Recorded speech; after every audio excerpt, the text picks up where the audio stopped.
तीसरी पुतली चंद्रकला की कहानी। तीसरे दिन जब वो सिंहासन पर बैठने को हुआ तो चंद्रकला नाम की तीसरी पुतली ने उसे रोककर कहा, हे राजन, यह क्या करते हो? पहले विक्रमादित्य जैसे काम करो, तब सिंहासन पर बैठना।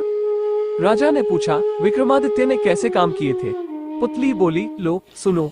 तीसरी पुतली चंद्रकला ने जो कथा सुनाई वो इस प्रकार है। एक बार पुरुषार्थ और भाग्य में इस बात पर ठन गई कि कौन बड़ा है।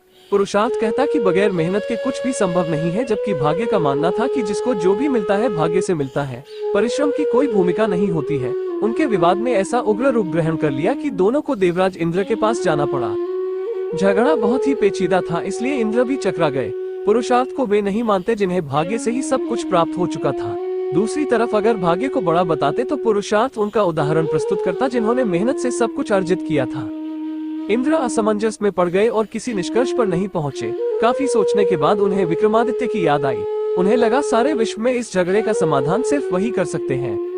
उन्होंने पुरुषार्थ और भाग्य को विक्रमादित्य के पास जाने के लिए कहा। पुरुषार्थ और भाग्य मानव वेश में विक्रमादित्य के पास चल पड़े। विक्रमादित्य को भी झगड़े का तुरंत कोई समाधान नहीं सूझा। उन्होंने दोनों से 6 महीने बाद आने को कहा। जब वे चले गए तो विक्रमादित्य ने काफी सोचा। समाधान के लिए वे सामान्य जनता के बीच वेश बदलकर घूमने लगे। काफी घूमने के बाद भी जब कोई संतोषजनक हल नहीं खोज पाए तो दूसरे राज्यों में भी घूमने का निर्णय किया। काफी भटकने के बाद भी जब कोई समाधान नहीं निकला तो उन्होंने एक व्यापारी के यहाँ नौकरी कर ली। व्यापारी ने उन्हें नौकरी उनके ये कहने पर दी कि जो काम दूसरे नहीं कर सकते हैं वे कर देंगे। कुछ दिनों बाद वो व्यापारी जहाज पर अपना माल लादकर दूसरे देशों में व्यापार करने के लिए समुद्री रास्ते से चल पड़ा। अन्य नौकरों के अलावा उसके साथ विक्रमादित्य भी थे। जहाज कुछ ही दूर गया होगा कि भयानक तूफान आ गया। जहाज पर सवार लोगों में भय और हताशा की लहर दौड़ गई। किसी तरह जहाज एक टापू के पास आया और वहां लंगर डाल दिया गया। जब तूफान समाप्त हुआ तो लंगर उठाया जाने लगा, मगर लंगर किसी के उठाए न उठा। अब व्यापारी को याद आया कि विक्रमादित्य ने ये कहकर नौकरी ली थी कि जो कोई न कर सकेगा वे कर देंगे। उसने विक्रम से लंगर उठाने को कहा। लंगर उनसे आसानी से उठ गया। लंगर उठते ही जहाज तेज गति से बढ़ गया, लेकिन टापू पर विक्रमादित्य छूट गए। उनकी समझ में नहीं आया क्या किया जाए। द्वीप पर घूमने फिरने चल पड़े। नगर के द्वार पर एक पट्टिका टंगी थी जिस पर लिखा था कि वहां की राजकुमारी का विवाह पराक्रमी विक्रमादित्य से ही होगा। वे चलते चलते महल तक पहुंचे। राजकुमारी उनका परिचय पाकर खुश हुई और दोनों का विवाह हो गया। कुछ समय बाद वे कुछ सेवकों को साथ ले अपने राज्य की ओर चल पड़े। रास्ते में विश्राम के लिए जहां डेरा डाला वहीं एक सन्यासी से उनकी भेंट हुई। सन्यासी ने उन्हें एक माला और एक छड़ी दी।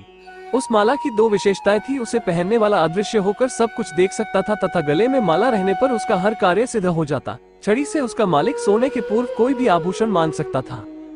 सन्यासी को धन्यवाद देकर विक्रमादित्य अपने राज्य लौटे। एक उद्यान में ठहरकर संग आए सेवकों को वापस भेज दिया तथा अपनी पत्नी को संदेश भिजवाया कि शीघ्र ही वे उसे अपने राज्य बुलवा लेंगे। उद्यान में ही उनकी भेंट एक ब्राह्मण और एक भाट से हुई। वे दोनों काफी समय से उस उद्यान की देखभाल कर रहे थे। उन्हें आशा थी कि उनके राजा कभी उनकी सुध लेंगे तथा उनकी विपन्नता को दूर करेंगे। विक्रमादित्य पसीज गए। उन्होंने सन्यासी वाली माला भाट को तथा छड़ी ब्राह्मण को दे दी। ऐसी अमूल्य चीजें पाकर दोनों धन्य हुए और विक्रम का गुणगान करते हुए चले गए। विक्रम राज दरबार में पहुंचकर अपने कार्य में संलग्न हो गए। 6 मास की अवधि पूरी हुई तो पुरुषार्थ तथा भाग्य अपने फैसले के लिए उनके पास आए। विक्रमादित्य ने फैसला दिया कि भाग्य और पुरुषार्थ एक दूसरे के पूरक हैं। उन्हें छड़ी और माला का उदाहरण याद आया। जो छड़ी और माला उन्हें भाग्य से सन्यासी से प्राप्त हुई थी, उन्हें ब्राह्मण और भाट ने पुरुषार्थ से प्राप्त किया। पुरुषार्थ और भाग्य पूरी तरह संतुष्ट होकर वहां से चले गए। कहानी सुनाकर पुतली बोली, बोलो राजा, क्या आप में है ऐसा न्यायप्रिय फैसला देने की दक्षता और अमूल्य वस्तुएं दान में देने का हृदय और सामर्थ्य? राजा फिर सोच में पड़ गए और तीसरे दिन भी सिंहासन पर नहीं बैठ सके। चौथे दिन चौथी पुतली कामकिंडला ने सुनाई विक्रमादित्य की दानवीरता की कथा। चौथी पुतली कामकिंडला की कहानी नेक्स्ट वीडियो में देखिए या डिस्क्रिप्शन में लिंक है, वहां से सुन सकते हैं।